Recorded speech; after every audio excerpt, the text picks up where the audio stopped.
Oui, donc Jérôme Dutronski, je viens de l'agglomération grenobloise, où j'y suis élu. Je suis élu d'une commune périphérique à Grenoble, et à la métropole, j'ai la délégation environnement, air, climat et biodiversité.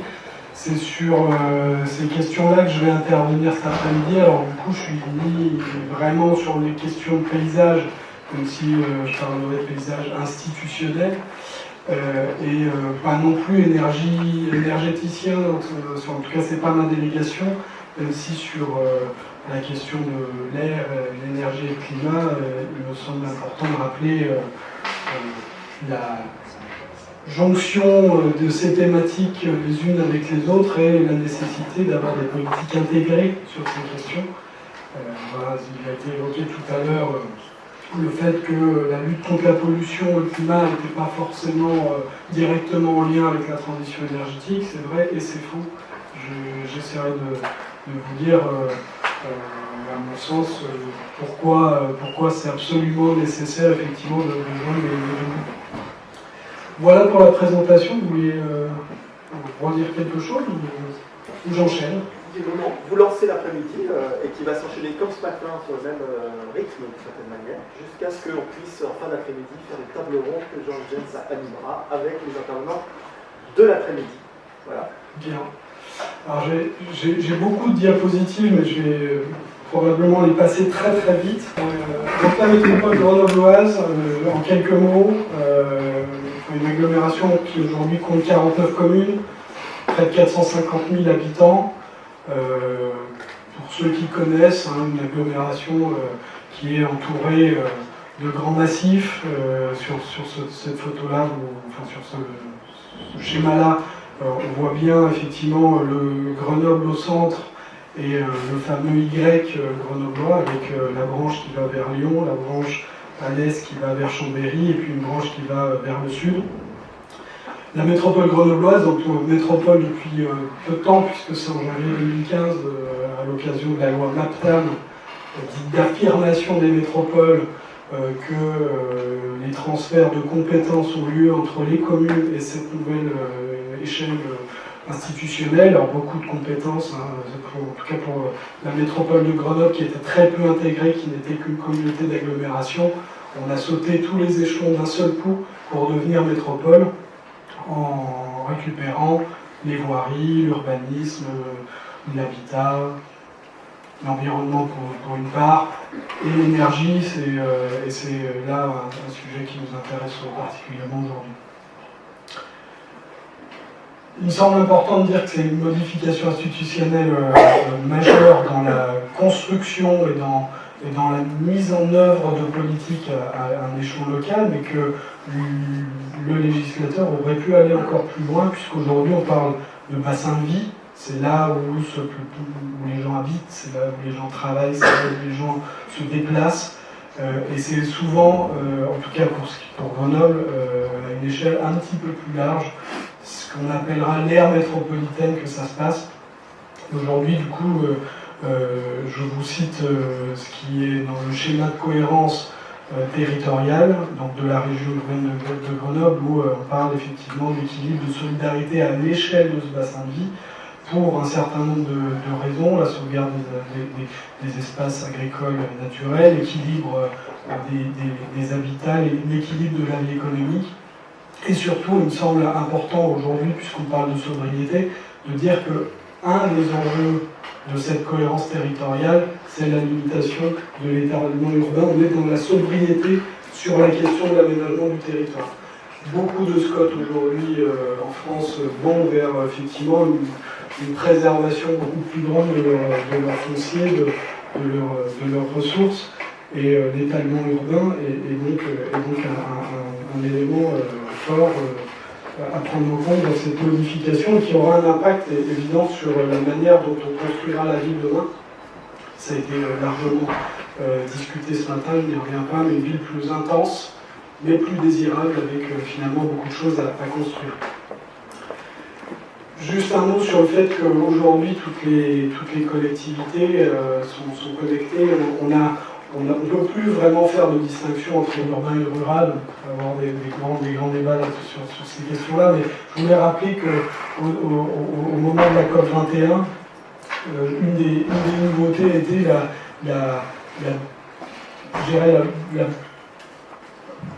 l'intervention beaucoup plus forte des collectivités et des acteurs non étatiques dans le cadre de ces négociations. Encore une fois, on est sur les enjeux climatiques, mais les différentes dialogues qui ont eu lieu et la défense par les collectivités et les acteurs non étatiques, à un moment donné, d'être dans les discussions, a un impact aussi fort sur demain, effectivement, comment on prend à l'échelle locale l'ensemble des enjeux qui, encore une fois, ne sont pas simplement des enjeux énergétiques, même si l'énergie et la nécessité de décarboner ces énergies est un enjeu essentiel. Sur l'agglomération grenobloise, comme un petit peu partout, on a un plan air énergie climat. Celui de Grenoble dit un des pionniers en France sur ces questions-là, avec un certain nombre d'objectifs de réduction des émissions de gaz à effet de serre, de consommation d'énergie, mais aussi une augmentation de la production d'énergie renouvelable, mais aussi la question des différents polluants atmosphériques, on parle notamment des particules et des oxydes d'azote, même si dans les 10 qui vient d'autres. Là, vous avez les chiffres révisés avec une vision effectivement à plus long terme, vision 2050, pour faire vite, on est sur le facteur 4 sur les émissions de gaz à effet de serre, donc ça va de 2005 à 2050, une réduction de division par 4 des émissions de gaz à effet de serre, et ce qui correspond sur la consommation d'énergie à une division par 2 de ces consommations. C'est une politique transversale qui doit être questionnée dans l'ensemble des thématiques. On pourrait effectivement sur chacune décliner les choses, mais ce n'est pas l'objet de cet après-midi. Il y a des tendances, hein, chaque année, tous les 2 ans, on fait le bilan de où est-ce qu'on en est. On a un observatoire qui nous permet de mesurer ces éléments. Sur les gaz à effet de serre, on voit bien qu'il y a effectivement des tendances à la baisse. Sur les consommations énergétiques aussi. Sur les énergies renouvelables, on a une pente beaucoup plus faible de production, mais avec derrière peut-être des politiques qui vont s'accentuer, qui vont accélérer ces prochaines années. Mais là aussi, je ne rentre pas dans le détail pour ne pas nous perdre de temps sur cette présentation. C'est-à-dire qu'on a évidemment des caractéristiques spécifiques à notre territoire. Vous avez en haut à gauche les différents réseaux électriques, le plus à gauche, gaz au milieu, et puis le réseau de chaleur à droite. Ce sont des éléments, on l'a vu, hein, la question des réseaux ce matin est importante. La question du périmètre de ces réseaux, la densité de ces réseaux, la péréquation qu'ils permettent sont des éléments importants à regarder. On voit notamment sur ces enjeux énergétiques, aujourd'hui sur l'usage résidentiel et tertiaire, c'est le chauffage qui est le plus prépondérant et sur lequel on a évidemment des actions très très fortes. La proposition de parler de sobriété m'a fait du coup plutôt porter mon propos sur la question des prospectives. Et vous comprendrez pourquoi. Mais du coup, la méthodologie est celle-là, c'est d'abord de savoir finalement si on laisse faire, si on ne touche à rien, quelle en sera effectivement demain les consommations énergétiques de notre territoire et les besoins de production énergétique qui sont liés. La question, c'est de savoir bien sûr si on intègre l'ensemble des projets, notamment d'efficacité énergétique, où est-ce qu'on arrive. Et tout en ayant toujours en tête le fait qu'on a des objectifs, encore une fois, de réduction à 2030, à 2040, à 2050, ce sont des objectifs à atteindre, comment, effectivement, des politiques sont en capacité de les atteindre. Et en fait, on s'aperçoit qu'au final, on va être obligé, les élus, les collectivités, vont être amenés à faire des choix volontaristes, hein, par le biais notamment de schémas directeurs sur l'énergie, mais sur d'autres politiques aussi, choix volontaristes pour savoir finalement sur quoi ils misent pour atteindre l'objectif. Le laisser-faire, c'est ce qu'on connaît tous. Il y a bien sûr ce qui est subi, le réchauffement climatique, ou le dérèglement climatique plutôt. Il y a des choses qui sont de l'ordre des consommations qui évoluent. Je pense notamment à la climatisation, qui de fait, par le dérèglement climatique, a tendance à plutôt être en hausse. On a des consommations de chauffage en baisse, parce que là aussi on a des hivers moins froids. On a des modifications des parcs, soit logement, sur les véhicules qui évoluent par la simple évolution technologique. On a les équipements, je l'évoquais, comme les chaudières, de l'électricité aussi, des équipements électriques qui évoluent, qui permettent finalement une tendance à l'amélioration. C'est ce qui fait globalement qu'on atteint les objectifs année après année, mais on verra que ça n'est pas suffisant. Aujourd'hui, le diagnostic, quand on met au bout de cette question, le scénario 1 évidemment n'est pas suffisant pour atteindre les objectifs du plan climat. Si on y ajoute les projets qu'on a engagés d'efficacité énergétique sur le territoire, et ils sont nombreux, on s'aperçoit qu'il y en a encore une grande partie sur lequel on n'atteint pas l'objectif, et donc il y a une mobilisation nécessaire et beaucoup plus approfondie, beaucoup plus intense que ce qu'on peut faire aujourd'hui vers de la sobriété énergétique. Ça a été évoqué ce matin sur le fait que de la sobriété énergétique, parfois, il passe un peu au travers de nos enjeux de planification, mais en fait, c'est une part finalement très, très importante, voire prépondérante à l'avenir. Et c'est aussi celle qui, quelque part, va poser problème. Parce qu'aujourd'hui, on a besoin, à un moment donné, je pense au réseau, et notamment au réseau de chaleur que j'évoquais tout à l'heure, on va avoir besoin d'investir. Ce réseau de chaleur, comment est-ce qu'on investit? Comment est-ce qu'on dimensionne ce réseau de chaleur? Est-ce qu'on fait le pari que dans 20 ans, dans 30 ans, la sobriété énergétique aura fait son chemin et finalement les modes de consommation, les modes de vie auront changé, et donc on aura peut-être globalement moins besoin que ce qu'on a besoin aujourd'hui, et dans quel cas la capacité de nos équipements et de nos réseaux ce sera moindre, ou est-ce qu'on aura, entre guillemets, perdu notre pari, et finalement les équipements devront être dimensionnés avec finalement une capacité plus importante. Les investissements, c'est aujourd'hui, sauf que les modes de consommation, c'est dans 20 ans. Comment on fait pour rejoindre les deux bouts? Est-ce qu'on choisit un scénario intermédiaire? Mais oui, mais alors si jamais on se plante et qu'on a sous-dimensionné notre réseau, qu'en est-il derrière de la rentabilité ou en tout cas du prix, de l'acceptabilité du prix d'énergie par les habitants qui seront chauffés par ce modèle demain? Ce sont aujourd'hui les vraies questions, les grandes questions qui se posent aux élus. Ça, c'est, si vous voulez, la part bleue, en bleu, la courbe, si on ne va pas chercher de la mobilisation, si on va la chercher, en tout cas l'objectif c'est d'atteindre plutôt la courbe jaune. On peut par secteur, résidentiel, tertiaire, industriel, mobilité, imaginer quelles doivent être les évolutions pour atteindre les objectifs. Je ne reviens pas dessus, même si je dois dire que c'est sur la mobilité qu'on a encore le plus à faire. Sur d'autres secteurs, il y a des tendances qui vont dans le bon sens. Sur l'immobilité, on a une vraie révolution de la mobilité, notamment en centre urbain, qui nécessite effectivement de grandes mobilisations des modes, des usages de chacun d'entre nous pour atteindre effectivement les évolutions de l'ordre de celle qui est présentée ici, moins 30% d'ici 2030.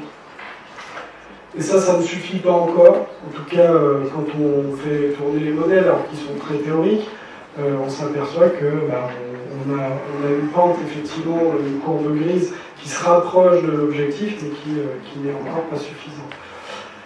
Il y a beaucoup de leviers à mobiliser. En fait, il ne faut pas en oublier. Évidemment, nous, il faut être exemplaire. Mais au-delà de notre exemplarité, la mobilisation des habitants, elle passe aussi par des prescriptions. Parfois, il faut interdire, il faut être effectivement des choix qui ne seraient pas des choix, mais en tout cas de faire en sorte que les habitants aillent dans la direction dans laquelle on veut les faire aller. Et puis à côté de ça, il y a des incitations, de la mutualisation, des sensibilisations à mettre en œuvre pour faire en sorte qu'une culture de la sobriété énergétique, et pas simplement énergétique, mais en partie de la sobriété de manière générale, rentre effectivement dans les principes de tout un chacun. Je passe à des exemples. Là, je vous montre effectivement là, sur les polluants atmosphériques. On voit l'intérêt d'avoir été, dans certains cas, prescriptif.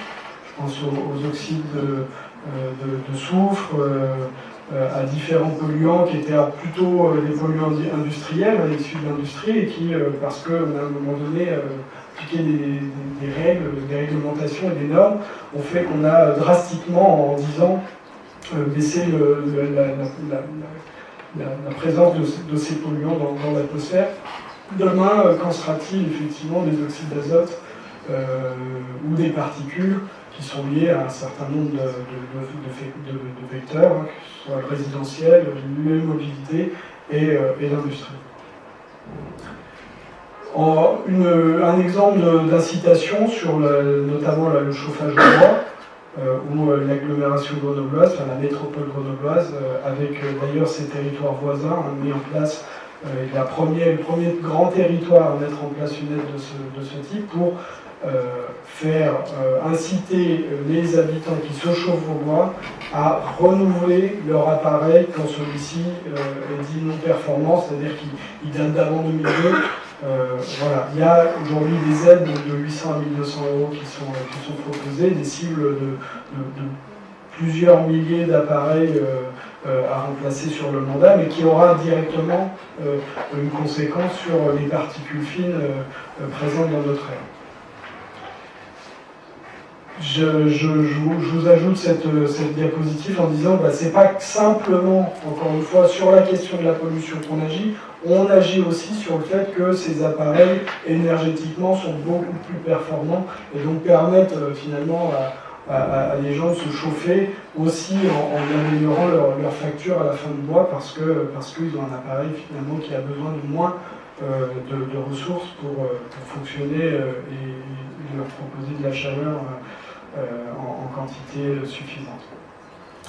La rénovation thermique de l'habitat, c'est quelque chose qui était d'ailleurs un grand volet de la loi de transition énergétique pour la croissance verte. On a, nous, à Grenoble, un dispositif qui existait bien avant cette loi et qui a d'ailleurs beaucoup inspiré la loi et qui vise à proposer effectivement des aides substantielles à l'isolation thermique de l'habitat privé, même si on fait la même chose chez les bailleurs sociaux, sur le logement public. On le fait aussi sur le logement privé par le biais de ces plateformes, alors qui étaient dans un premier temps orientées uniquement sur des copropriétés de 1945 à 1975 et qui désormais s'élargit aux autres copropriétés, aux maisons individuelles, avec un ensemble de dispositifs allant effectivement de l'organisation des professionnels de la filière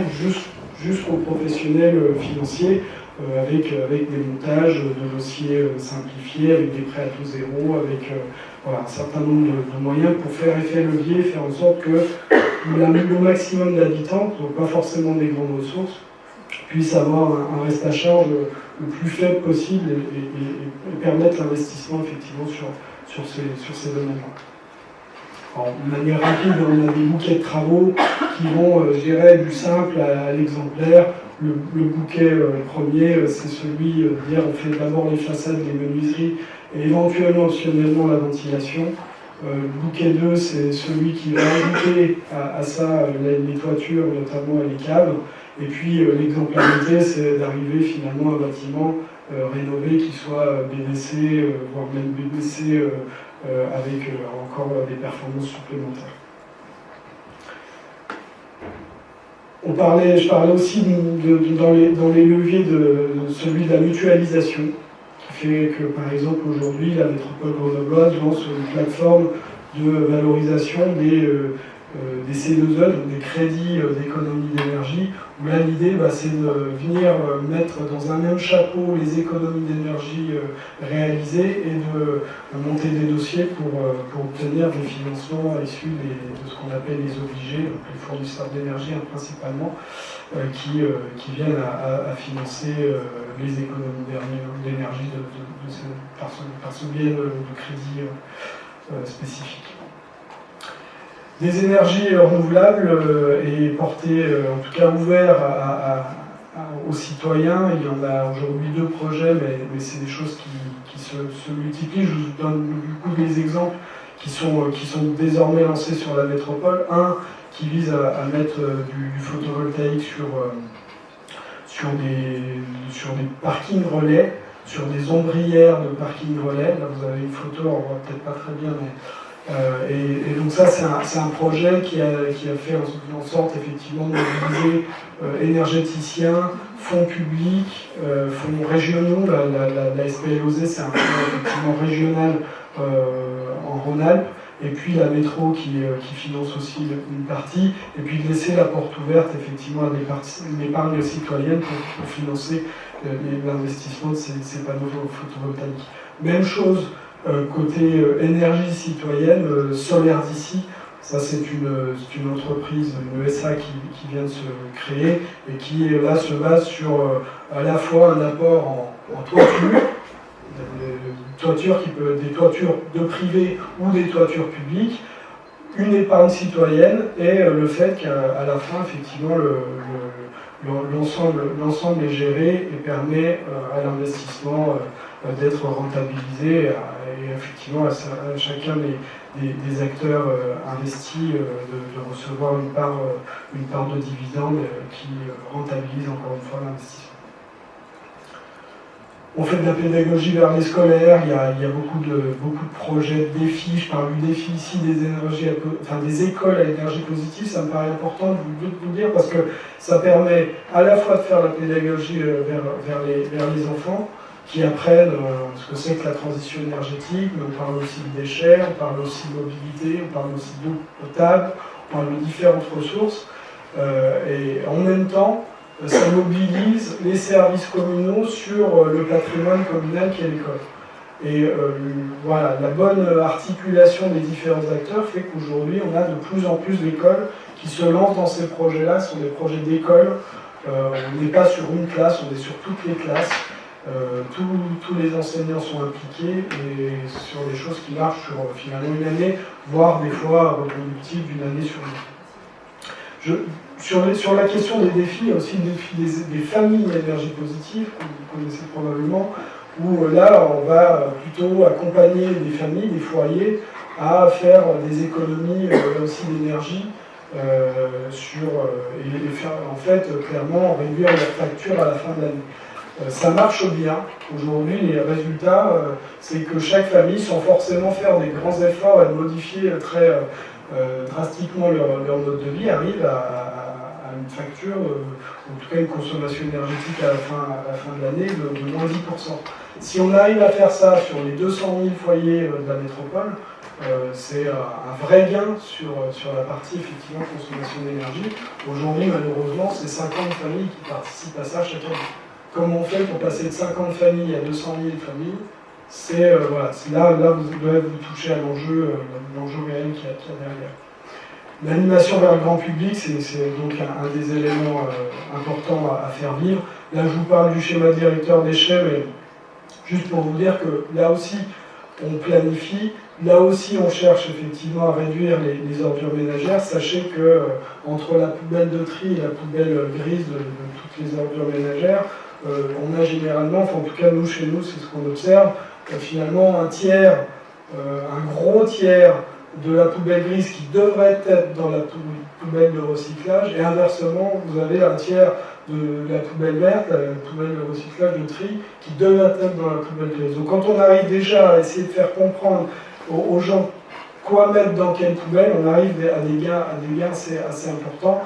À côté de ça, ce qui se posera, c'est encore la question du dimensionnement des outils, de la manière de gérer ce service public, avec des mutualisations, avec une question d'échelle. À quelle échelle finalement ce service doit être rendu? Est-ce que c'est à l'échelle de la métropole?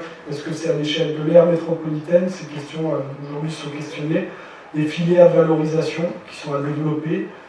Voilà, tout ne se fait pas tout seul. Aujourd'hui, c'est évidemment il y a une grosse nécessité de mobiliser l'habitant, mais même si on mobilise le maximum, ça ne changera pas le fait qu'on a besoin à un moment donné d'organiser tout ça avec des outils qui soient adaptés aussi demain au mode de vie qui probablement vont encore changer sur ces questions-là.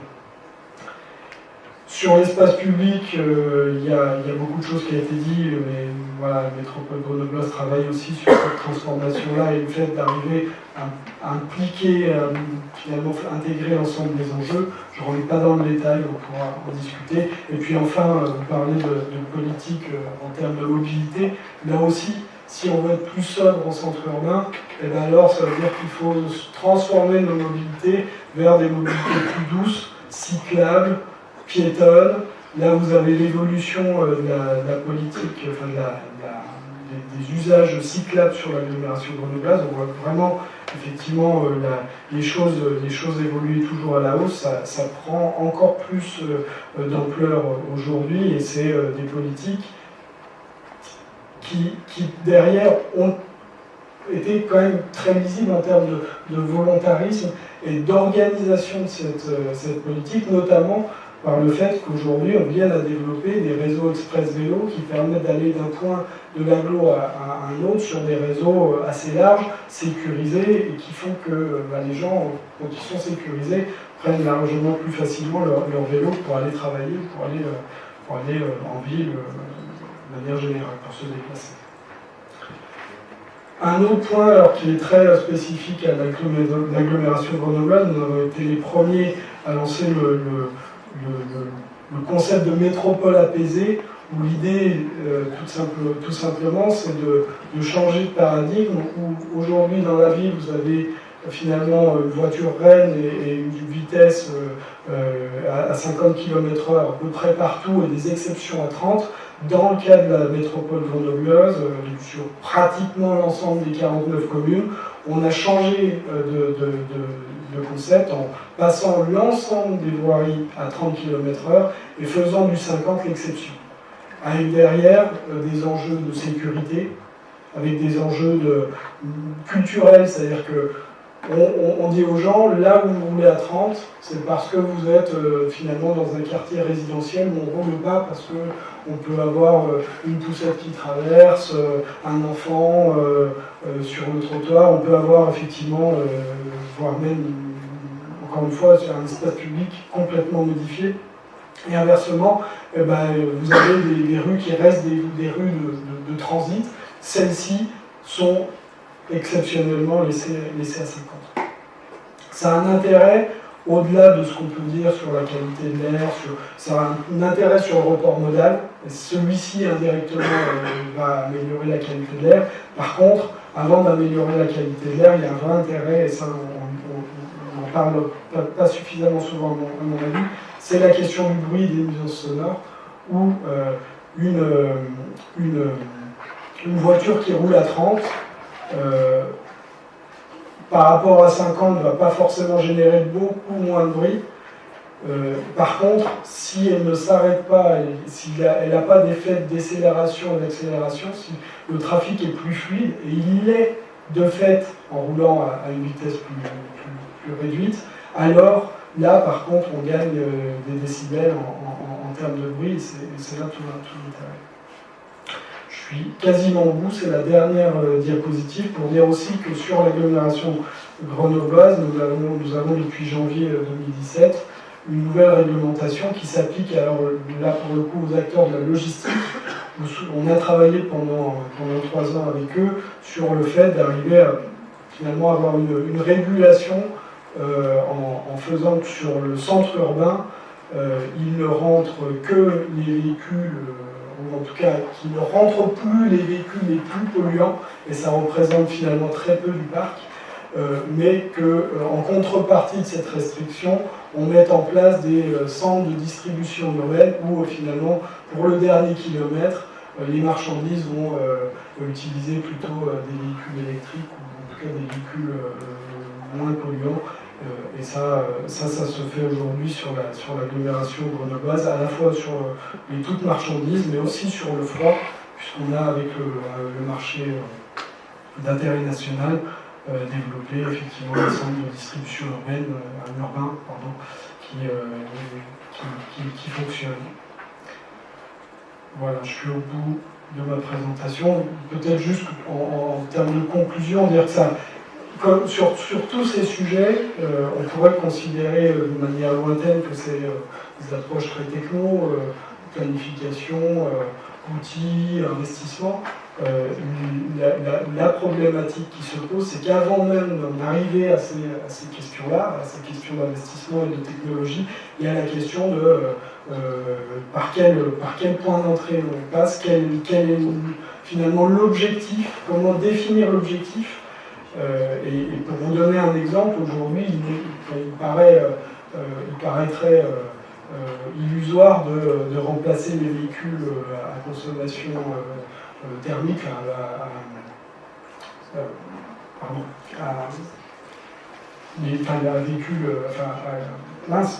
je ne retrouve pas mon terme, les véhicules thermiques par des véhicules électriques. En centre urbain, la meilleure des mobilités demain ne sera pas électrique, elle sera d'abord douce, avant d'être électrique.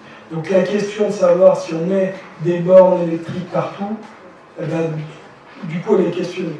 Oui, il y en aura besoin, mais il n'y en aura peut-être pas besoin d'autant que ce qu'on peut, de manière générale, imaginer. Voilà, j'en ai terminé. Merci beaucoup.